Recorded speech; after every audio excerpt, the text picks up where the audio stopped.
안녕하세요. 게으른 개미입니다. 오늘은 22년 한 해 동안 받은 배당금을 공개합니다. 22년 한 해 동안 받은 배당금은 총 2,742만원입니다. 이 금액은 세금을 제외하고 실제 제가 통장에 받은 금액입니다. 매월로 환산하면 매달 228만원 정도 수준입니다.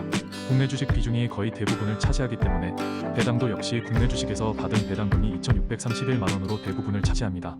국내 주식은 대부분 주주총회가 끝나고 1년에 한 번 배당을 주기 때문에 2,151만원의 배당금이 4월에 몰려 있습니다.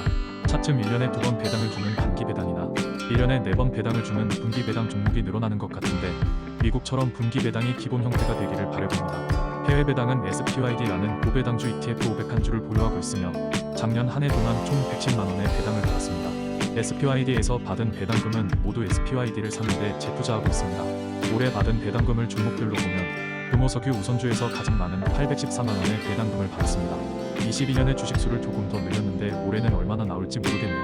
다음으로 많은 배당금을 받은 종목은 대신증권 우선주와 신영증권입니다.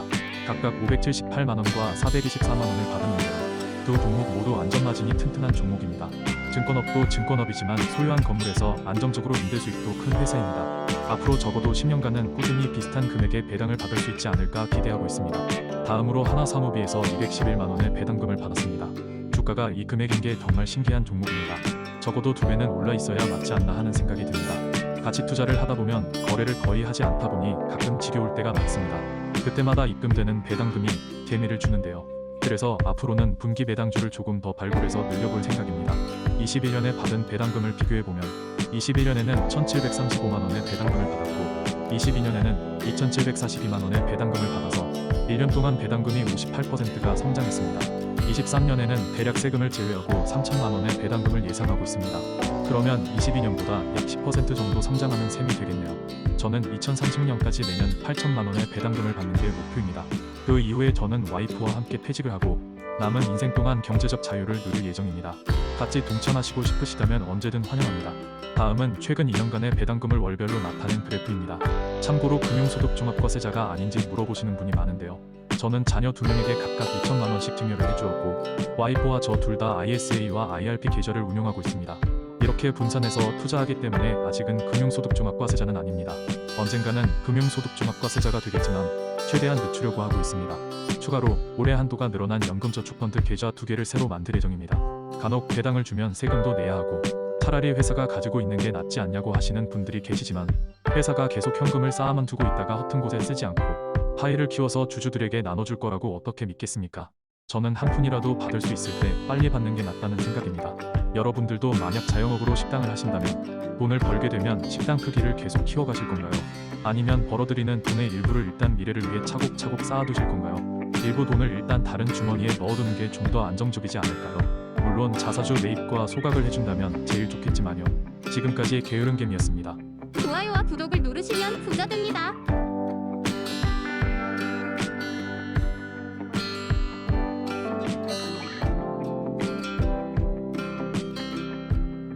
안녕하세요. 게으른개미입니다.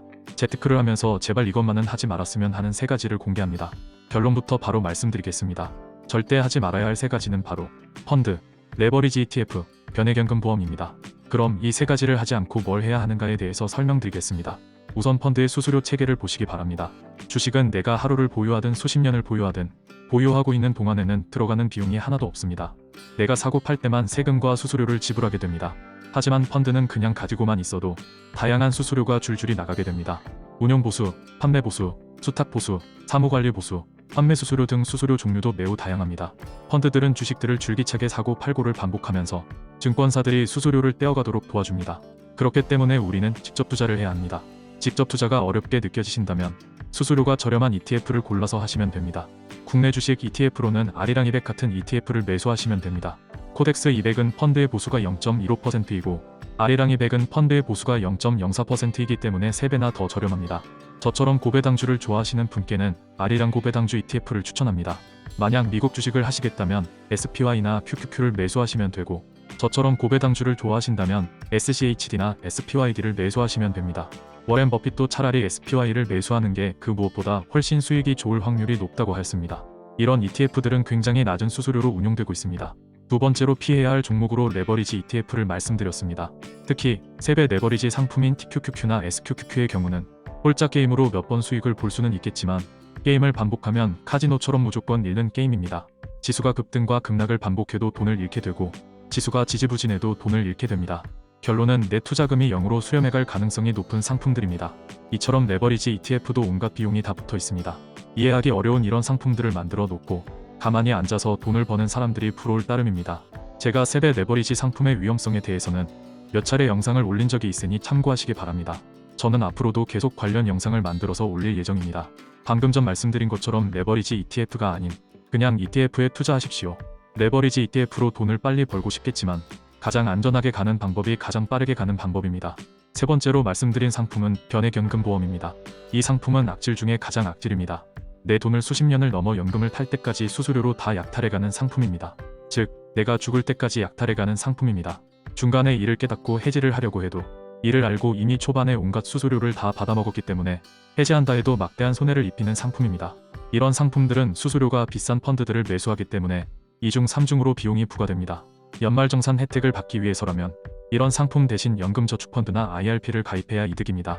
연말정산과 관련 없다면 중개형 ISA 계좌를 개설하시면 됩니다. 연금저축펀드나 IRP 또는 중개형 ISA 계좌를 가지고 직접 투자하거나 앞서 말씀드린 ETF를 선택하는 게 현명합니다. 그것도 싫다면 차라리 이율이 높은 예적금을 가입하는 게 이득입니다. 피해야 할 금융상품 3가지를 다시 한번 말씀드리면 첫 번째는 펀드였고 두 번째는 레버리지 ETF 그리고 세 번째는 변액연금입니다. 이 3가지 상품의 공통점은 바로 무지막지한 비용입니다. 아직도 인터넷에는 이런 상품들을 홍보하고 광고하는 블로그와 영상들로 넘쳐납니다. 은행, 증권사, 자산운용사들도 먹고 살아야 하는 것은 이해하나 대중의 무지를 이용해서 뜯어먹으면 안 된다는 생각입니다. 제가 말씀드린 내용은 대부분 그렇다는 뜻으로 간혹 높은 최저이율을 보장하는 등 좋은 상품도 있을 수 있으니 참고하시기 바랍니다. 지금까지 게으른개미였습니다. 좋아요와 구독을 누르시면 부자 됩니다.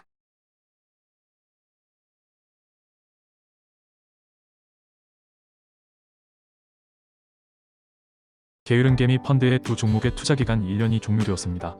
1년 전인 22년 1월 25일 추천한 14번째 종목인 HD현대와 15번째 종목인 이마트입니다. 우선 HD현대부터 살펴보겠습니다. 추천 당일 주가는 47,200원이었고 1년 뒤 주가는 63,200원이 되었습니다.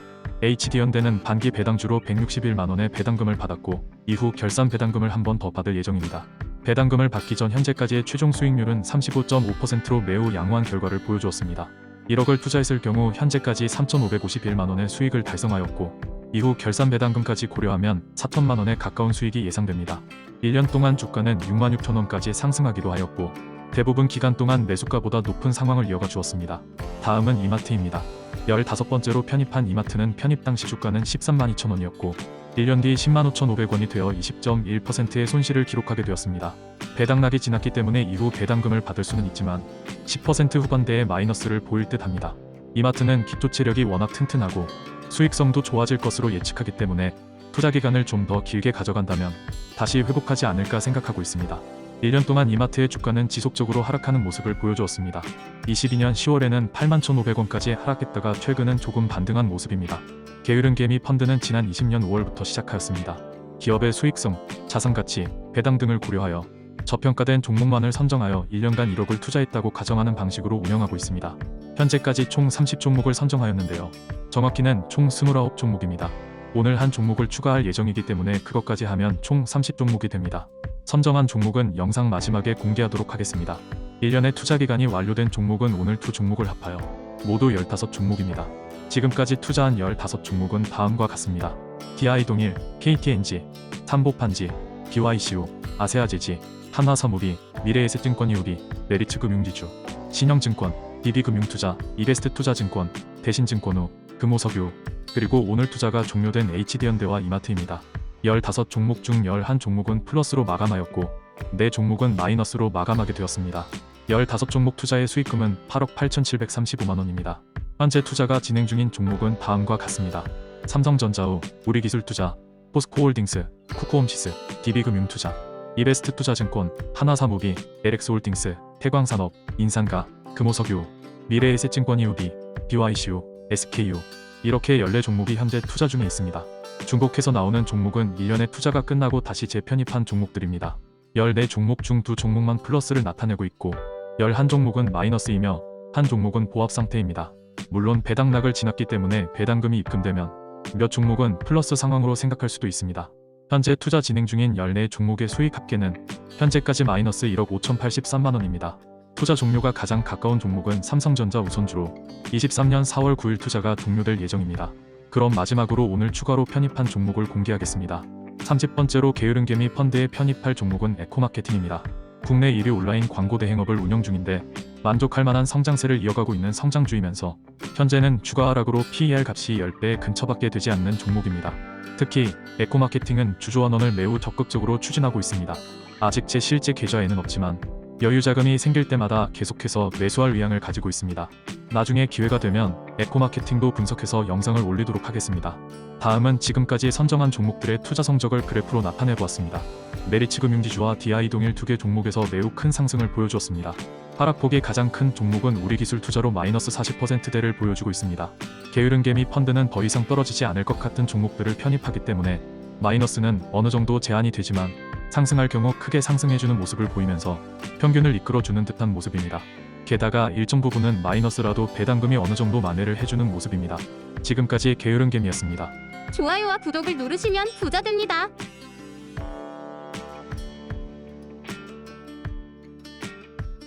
안녕하세요, 게으른개미입니다. 23년 1월 2주차 보고서입니다. 1월 현재까지 코스피는 6.7%가 올랐고 코스닥은 4.8%가 올랐으며 제 계좌는 1.9%가 올랐습니다.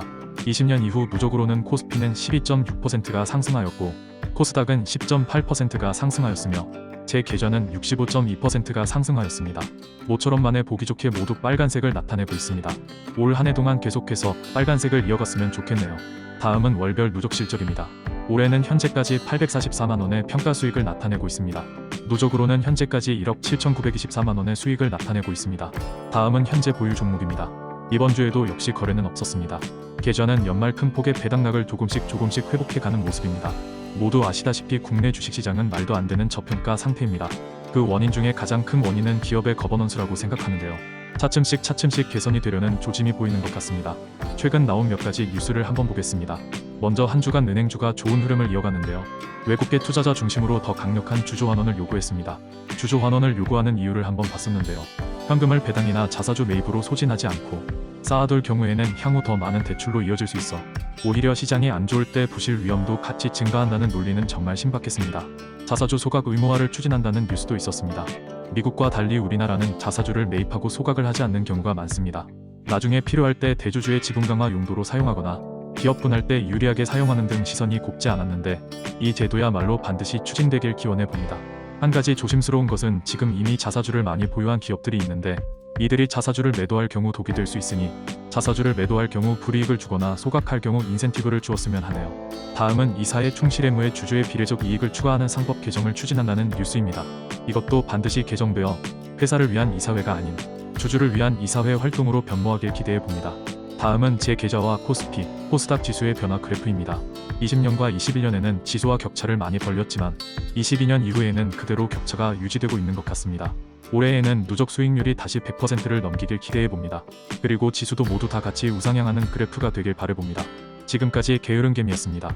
좋아요와 구독을 누르시면 부자 됩니다.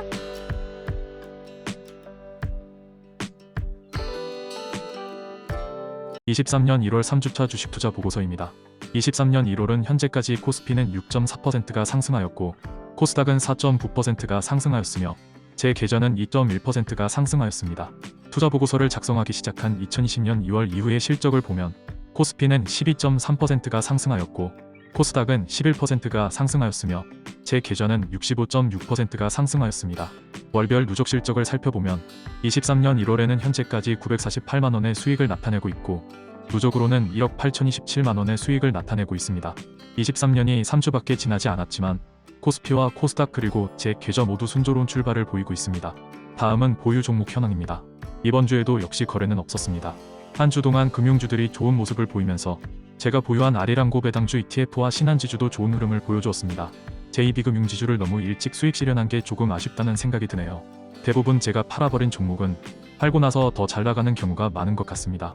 아리랑고 배당주 ETF는 구성 종목이 저렴한 은행주를 많이 포함하고 있어서 같이 상승세를 탄 모습입니다. 다만 올해에도 IRP 계좌를 통해 아리랑고 배당주 ETF를 매수해야 하기 때문에 조금 기다렸다 올라주면 좋겠지만 역시 뜻대로 되지 않네요. 워렌 버핏도 그래서 주식 가격이 내리면 더 좋아한다고 말했나 봅니다. 다음은 현재까지 원금과 평가금 현황 그래프입니다. 파란색은 원금을 나타내고 빨간색은 평가금을 나타내고 있습니다. 현재는 배당락을 지났기 때문에 제 평가금은 배당을 받을 권리를 포함하면 약 2천만 원 정도 더 높다고 생각해도 됩니다. 물론 신영증권이나 아리랑고 배당주처럼 아직 배당락이 지나지 않은 종목도 있습니다. 매주 투자보고서를 기록한 지 이제 곧 만 3년을 채우게 되네요. 1년이 52주이기 때문에 대략 150번 정도 기록을 한 셈입니다. 하루하루 주가는 내가 컨트롤할 수 없기 때문에 그저 내가 할 수 있는 일을 꾸준히 해나가면서 기다리는 것밖에 없는 것 같습니다. 내가 할 수 있는 일을 통해 꾸준히 성찰하는 것은 그저 기다리는 것과는 다르지 않을까 생각하면서 말이죠. 지금까지 게으른개미였습니다. 안녕하세요, 게으른개미입니다.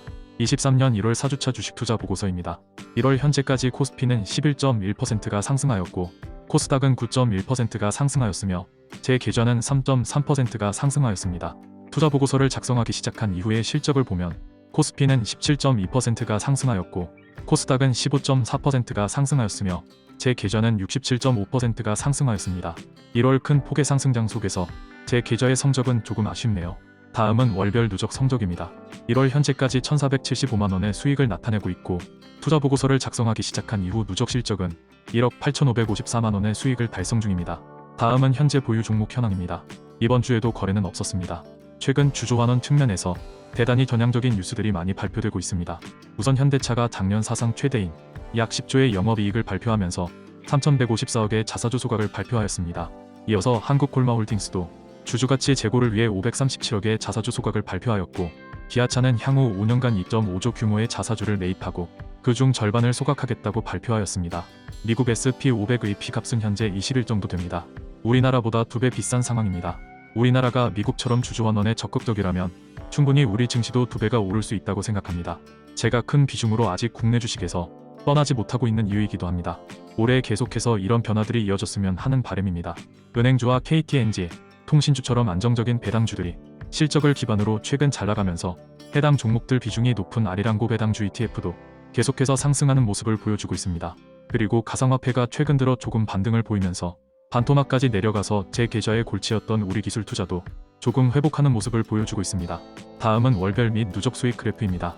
20년과 21년에는 빨간색이 많았지만 22년 이후로는 지지부진한 모습을 나타내고 있습니다. 3월 이후 배당금이 입금되면 다시 플러스 2억을 넘을 것으로 기대하고 있습니다. 20년에는 총 세후 1,735만원의 배당금을 받았고 21년에는 총 세후 2,742만원의 배당금을 받았습니다. 현재 올해 받을 것으로 예상되는 배당금은 세후 3,241만원입니다. 월평균으로 나누어 보면 약 270만이고 투입된 원금 기준으로는 11.8%에 해당하는 배당률입니다. 하지만 이 수치는 종목별로 가장 최근 1년 배당금을 기준으로 산정한 금액이고 22년에 수익이 약화된 기업들이 많이 보이기 때문에 제 생각에는 대략 3천만원 정도로 예상하고 있습니다. 지금까지 게으른개미였습니다. 좋아요와 구독을 누르시면 부자 됩니다.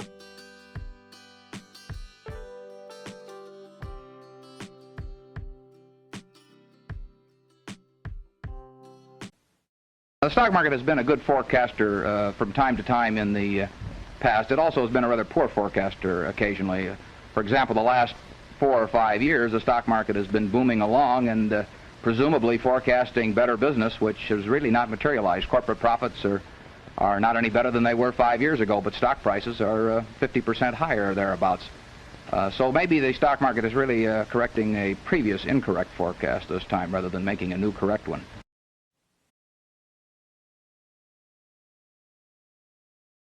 Stocks sell at silly prices from time to time. It doesn't take a high IQ to figure out that they're cheap, but it does take a temperament that's willing to step up and actually act. A little bit about the fact that the market's down almost 800 points this morning. Yeah. Concern for you? Well, no, that's good for us, actually. I mean, we're a net buyer of stocks over time. And just like being a net buyer of food, I expect to buy food the rest of my life, and I hope that food goes down in price tomorrow. When stocks are down, we're going to be buying on balance. And who wouldn't rather buy at a lower price than a higher price? People are really strange on that. I mean, because most people, most of your listeners are savers. And that means they'll be net buyers, and they should want the stock market to go down. They should want to buy at a lower price. And they have that feeling that they just feel better when stocks are going up. Buffett's rational. Many years ago that it's an invisible tax that only one man in a million really understands. The best investment against inflation is to improve your own earning power. The best passive investment, I think, is a good business. If you own an interest in a good business, you're very likely to maintain purchasing power no matter what happens to the currency. But it's interesting, in the United States, the value of the dollar since I was born has declined by 94% to 6 cents. But things can work out pretty well even during inflationary times. I mean, if somebody told me when I was born, that the dollar bill is going to go to 6 cents, I might have said, let me go back. I'm not interested in emerging into that kind of a world. But actually, it's worked out pretty well, so I have no complaints. Understand there's a 100% correlation with what happens to a company's earnings over several years and what happens to the stock. If the company, McDonald's, has done very well as a company, Right. the stock has done very well. People worry about too much money supply, what's happened to the price of oil, who's the president, who's being nominated for the Supreme Court, It's all the ozone earnings. layer. It has nothing to do. McDonald's earnings go up the next 10 years, the stock will go Yeah, up. but- Alan Greenspan's the head of the Federal Reserve. Right. He cannot predict interest rates. Yes. He'd be the first to He tell can you. influence them, but he can't predict them. He cannot predict what long-term interest rates are going to be 1 year from now, 2 years from now, 3 years. He's even surprised how low they are now. So how am I supposed to predict interest rates? How am I supposed to predict the economy? You certainly remember the recession of '82. Yes. 1982, we had a 20% prime rate, 14% unemployment, 12% inflation. I don't remember anybody telling me in 1980 or 81 that was going to happen. All of a sudden, we had the worst recession since the Depression. I didn't read about it in the paper. So it's crazy to think about these things. As